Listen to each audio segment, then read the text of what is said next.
My ex wants me back. Give me one reason to stay with you instead, she said during dinner. I asked, can you give me one to stay with you? Paid my half the bill and left. A few days later, she appeared at my doorstep crying. Hey viewers, before we move on to the video, please make sure to subscribe to the channel and hit the like button if you want to see more stories like this. Thanks. I should have seen the writing on the wall the moment the word boring started slipping into her vocabulary. It wasn't an accusation at first. It was a descriptor. She'd use it for things I considered responsible. My 401k strategy was boring. My preference for cooking a high-quality meal at home instead of waiting in line at a loud, overpriced club was boring. My insistence on paying off my car early was boring. Vanessa and I had been together for 3 years. For the first 2, my stability was exactly what she claimed she wanted. She had come from a string of chaotic, toxic relationships with men who treated her like an option. I treated her like a priority. I helped her refinance her student loans. I was the guy who picked her up from the airport at 2 a.m. without complaining. I was the guy who listened to her vent about her toxic co-workers for hours. But somewhere around the 3-year mark, the peace I provided stopped looking like a sanctuary and started looking like a cage. The ghost in our relationship had a name, Dylan. Dylan was her ex from college. From what I'd gathered over the years, Dylan was a disaster. He was spontaneous, which is code for unreliable. He was passionate, which is code for emotionally volatile. He had cheated on her twice, borrowed money he never paid back, and eventually dumped her via text message to go backpack through Europe. For years, she spoke of him with disdain. But in the last 2 months, the tone had shifted. Dylan's back in the city. She mentioned casually one night while scrolling through Instagram. He started his own branding agency. Looks like he's finally growing up. I didn't think much of it then, but the comparison started a week later. Dylan just bought a loft downtown, she said while we were watching a movie. It's so industrial, exposed, brick floor to ceiling windows. It's got so much character, unlike this place. I looked around my apartment. It was a clean, modern 2-bedroom in a good neighborhood. It was immaculate. What's wrong with this place? I asked. She sighed. That heavy theatrical sigh she'd perfected recently. Nothing. It's just safe. You know, it's exactly what everyone expects. It's beige. That was the word of the month. Safe. Beige. Predictable. The red flag started waving violently last Tuesday. We were sitting on the couch and her phone buzzed. She snatched it off the cushion with the reflexes of a fighter pilot. She angled the screen away from me, typed a quick response, and flipped the phone face down on her thigh. Who was that? I asked, keeping my voice neutral. Just work, she said. She didn't look at me. Sarah is having a crisis with the vendor. Sarah, her assistant, had quit 3 weeks ago. I didn't call her out. I didn't scream. I just felt a cold, hard knot form in my stomach. It was the realization that I was no longer a partner. I was a placeholder. I was the insurance policy she was holding onto while she shopped for a better rate. I decided to test the water one last time. I made reservations at Lavelle, a French bistro she had been dying to try for months. It was expensive, the kind of place you go to celebrate an engagement or a major promotion. I wanted to see if the effort still mattered to her or if she was too far gone. Friday night arrived. I wore the suit she used to say, made me look like James Bond. She wore a stunning black dress, but her energy was frantic. In the Uber,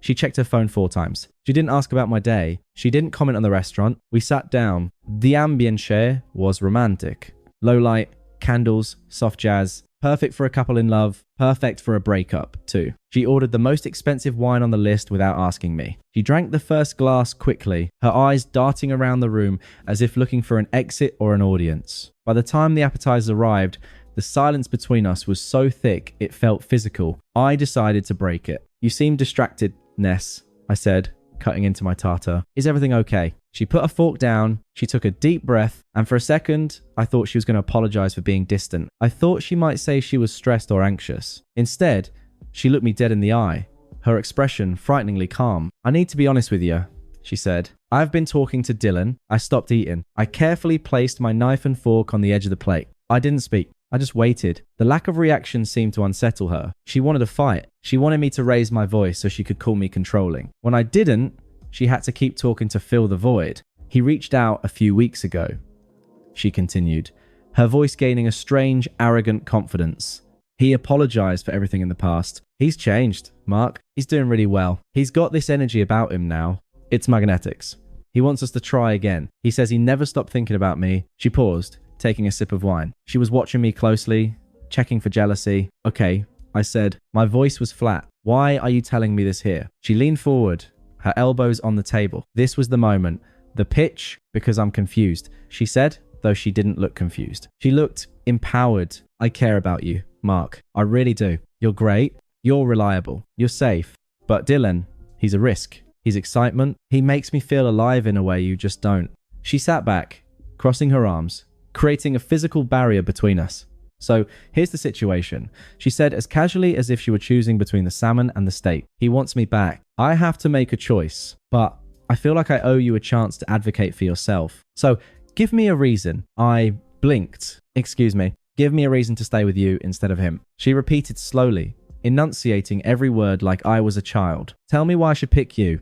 Seleme on us. Because right now, safe isn't winning. The audacity of it actually took my breath away for a split second. She was conducting an auction for her affection in the middle of a crowded restaurant. She honestly believed she was such a high-value prize that I would start listing my qualifications, begging her to see my worth, competing with a ghost from her past who had treated her like garbage. She expected me to plead. She expected me to say, but I love you. I pay for everything. I'm loyal. Something inside me snapped. It wasn't a loud snap. It was a quiet final click, like a door locking. I looked at her. I really looked at her. I saw the entitlement in her eyes. I saw the lack of empathy. I saw a woman who viewed relationships as transactions and people as stepping stones. I reached for my napkin and wiped my mouth. You want a reason? I asked softly. She smirked, thinking she had won. Yes, give me one reason. I signaled the waiter. He came over immediately. Check, please, I said. Vanessa frowned. Mark, we haven't even ordered mains yet. Don't be dramatic. The waiter dropped the black folder on the table. I opened it. The bill was $140. The wine she ordered was $80 of that. I pulled out my wallet. I took out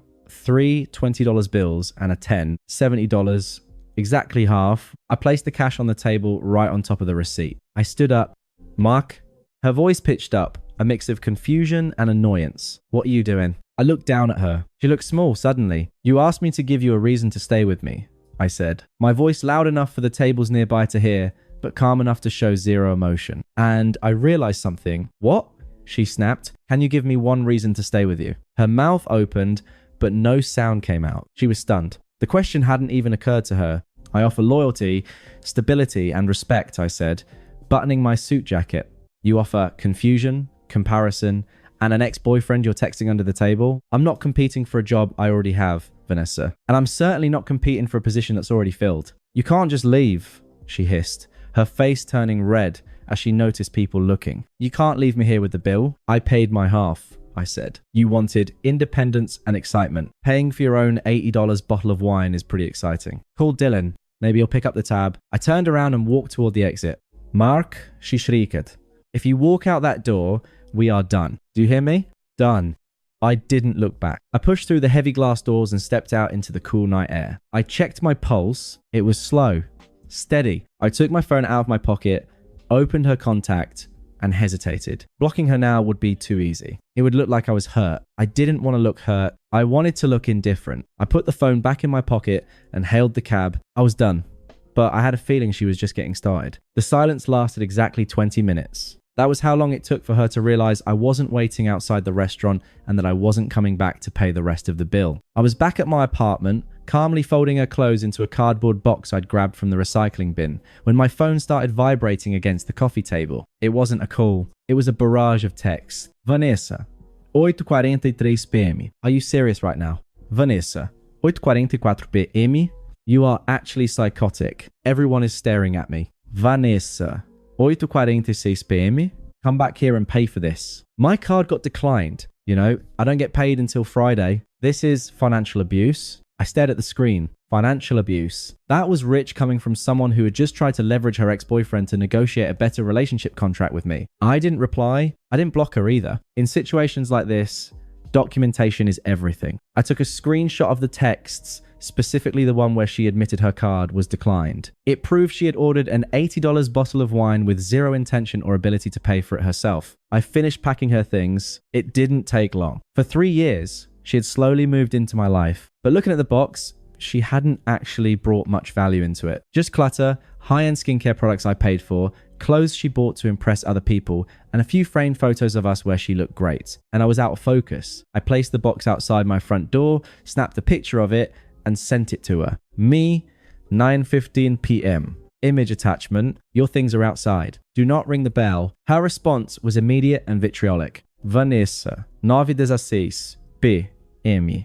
I hate you. You're insecure, jealous, and boring. Dylan is picking me up. He treats me like a queen. Enjoy your sad, lonely life. I put the phone on, do not disturb, poured myself a whiskey, and slept better than I had in months. This smear campaign started the next morning. This is the part of the breakup manual narcissists love the most. If they can't control you, they try to control how others see you. I woke up to 3 missed calls and a long text from Emily, Vanessa's best friend. Emily and I had always been cool. I'd helped her move apartments twice, but clearly the narrative had been spun. Emily, 10 a.m. I can't believe you. Vanessa just called me crying. She said you screamed at her in the middle of a restaurant, threw money in her face, and abandoned her there because she mentioned an old friend. I thought you were a nice guy, Mark. Clearly, I was wrong. You need to apologize to her. Now, I sighed.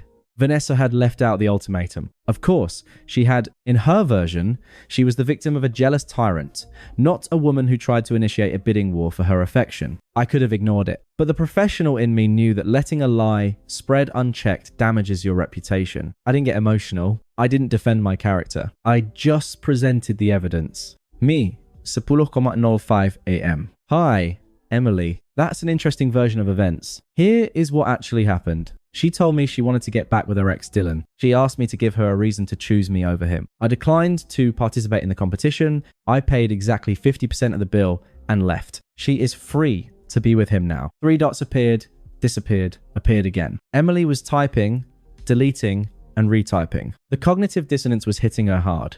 Me 25:02 a.m. Also, she texted me last night saying Dylan was picking her up and treating her like a queen, so she shouldn't be crying. She got exactly what she wanted. Emily never replied. I found out later she screenshotted my text and sent it to their group chat asking Vanessa if it was true. Vanessa reportedly had a meltdown claiming I was twisting her words, but the seed of doubt was planted. Her friends knew I wasn't a liar. For the next 3 days, I became a ghost. I went to work, I hit the gym, I ate clean. Vanessa, on the other hand, went on a PR blitz. Since I hadn't blocked her on Instagram yet, I wanted to see the timeline for safety reasons. I saw the show she was putting on. It was pathetic. Post 1. Sunday morning, a photo of 2 coffees and a bagel tagged at a trendy cafe. The caption, finally, with someone who matches my energy number, upgrade number, new chapter, a male hand with a distinctive tattoo was visible holding the other cup. Dylan post 2. Monday night, a blurry video from inside a club. She was dancing, holding a bottle of vodka with a sparkler in it. Caption, living my best life. No more holding back. She was trying to provoke a reaction. She wanted me to view her stories so she could see my name on the list. She wanted to know I was watching. I didn't give her the satisfaction. I used an anonymous story viewer site to check her page. To her, I had vanished off the face of the earth. But if you looked closely at the posts, you could see the cracks. In the coffee photo, she wasn't smiling. She was pouting at the camera. The club video was on a Monday night. Who goes clubbing on a Monday unless they are desperately trying to prove they are having fun? And then there was the Dylan factor. I knew Dylan's reputation. He was a love bomber. He would shower a girl with attention for a week, get what he wanted, usually money, sex, or a place to crash, and then get bored.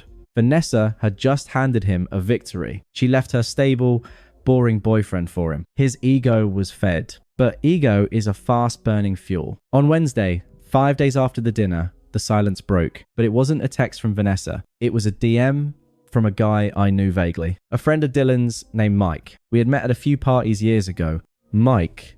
Yo, man. Weird question. Are you and Vanessa done? M. Yeah. Why? Mike. Okay. Cool. Just check in. She's been crashing at Dylan's place since Friday, and it's getting intense. I think she thinks they're dating. Dylan told us she's just a placeholder until his actual girl gets back from her internship in London next week. Just thought you should know before it gets messy. I stared at the phone. A placeholder. The irony was so sharp it could cut glass. She had called me a placeholder. She had called me safe. And all along, she was just a warm body for Dylan to use while he waited for his real relationship to resume. She had burned her house down to chase a mirage. I thanked Mike and put the phone down. I didn't warn her. Why would I? She wanted excitement. She wanted risk. She was about to get a lifetime supply of both. The crash happened 48 hours later. I was sitting on my balcony reading a book when my phone lit up. Vanessa, 11:42 p.m. Mark. Vanessa, 11:45 p.m. Are you awake? Vanessa, 11:50 p.m. Please answer. It's an emergency. I didn't answer. Vanessa, 12:05 a.m. He kicked me out. He's a monster. I have nowhere to go. My parents are out of town. Please, I just need a place to sleep. I took a sip of my water. The professional in me analyzed the request. A tenant who had violated the lease, caused property damage, and voluntarily vacated the premises was now asking for re-entry. Application denied. I turned off my phone and went to bed. The knocking started at 7 a.m.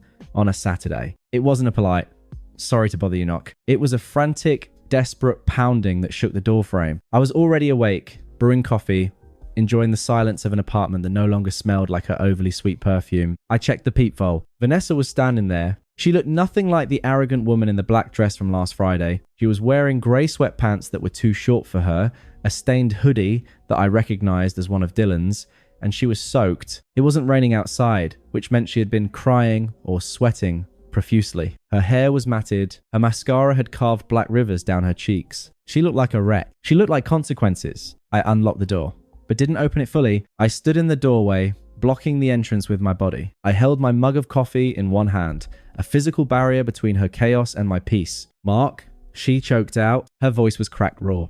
"Oh my God. Thank you. I didn't think you'd open." She moved a step inside, assuming the old dynamic was still in play. She assumed I was still the safety net, the guy who fixes things. I didn't move. I stayed planted like a statue. She bumped into my shoulder and stopped, confused. "Mark," she whispered. "Let me in. Please. I'm freezing." "You can't come in, Vanessa," I said. My voice was calm, conversational, not angry, just factual. She blinked, wiping her nose with the sleeve of the dirty hoodie. "What?" "Mark, stop. I'm serious, Dylan. He's crazy. He threw my bag out on the street. He laughed at me. He told me I was..." She sobbed, a jagged, ugly sound. "He told me I was just a warm-up for his girlfriend. Can you believe that?" She looked at me with wide, pleading eyes, expecting me to share in her outrage. She wanted me to be angry for her. She wanted me to say that bastard. "Come in. I'll take care of you." I can believe it. I said, "Dylan has always been exactly who he is. You just didn't want to see it because you were too busy comparing me to him." "I know." She wailed. I was stupid. I was confused. "He manipulated me, Mark. He got in my head. He made me think we had this connection, but it was all a lie." "You were right. You were right about everything." He reached out to grab my hand. I pulled it back calmly. "I'm sorry." She rushed on, the words tumbling out now. "I'm so sorry about the dinner. I was drunk. I was stressed. I didn't mean any of it. I love you. You're the only one who ever actually treated me like a human being. Please just let me come in, take a shower, and we can talk. We can fix this. I promise I'll never speak to him again. I'll block him right now." "Look."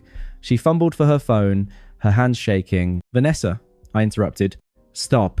She froze. "You aren't listening," I said. "There is nothing to fix. You didn't break a vase. You didn't forget an anniversary. You fired me." "I didn't fire you." She protested. You auditioned me. I corrected. "You sat there, ate the food I was paying for, and told me I had to compete for your loyalty. You told me I was boring and safe and that you wanted excitement. Well, look at you." I gestured vaguely at her disheveled state. "You got excitement, you got drama, you got the roller coaster you wanted. You're standing on a doorstep at 700 a.m. crying because a toxic guy treated you like trash. That is the most exciting thing that has happened to you in years. Congratulations." Her face crumbled. The sorrow vanished, replaced by a flash of that familiar, narcissistic rage. "You're being cruel," she spat. "This isn't you. You're supposed to be the nice guy. You're supposed to support me." I was the nice guy. I agreed. "And you told me that wasn't enough. You told me nice was boring, so I'm trying something new." "Mark, I have nowhere to go." She screamed. "My parents are in Florida. My friends are all sick of hearing about this. I have no money. Do you want me to sleep on the street?" "That sounds like a logistical problem,"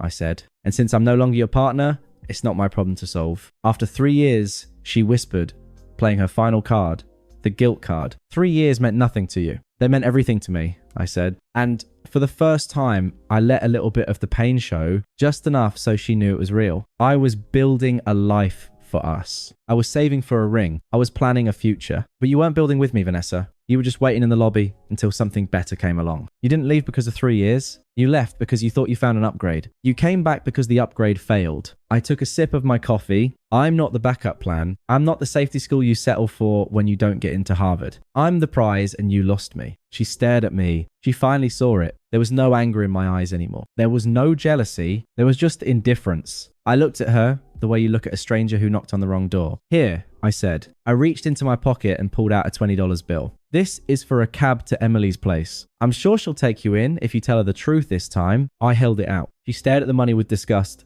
then snatched it from my hand. I hate you, she hissed. You think you're so perfect? You're going to die alone. Maybe, I said, but I'll die in a peaceful house that I paid for without anyone checking their phone under the dinner table. I stepped back. Goodbye, Vanessa. I closed the door. I locked the dead bolt. Click. I leaned my forehead against the cool wood for a second, listening. I heard her sob once loudly. Then I heard the elevator ding. Then silence. Epilogue. The upgrade. 6 months later, I was at a coffee shop downtown working on my laptop. Life had been quiet, peaceful. My savings account was growing. My skin cleared up. I had started dating a woman named Claire, an architect who thought my boring financial planning was incredibly sexy and who never ever compared me to an ex. I saw Vanessa. She was walking past the window. She looked better than she had on my doorstep. Clean clothes, hair done.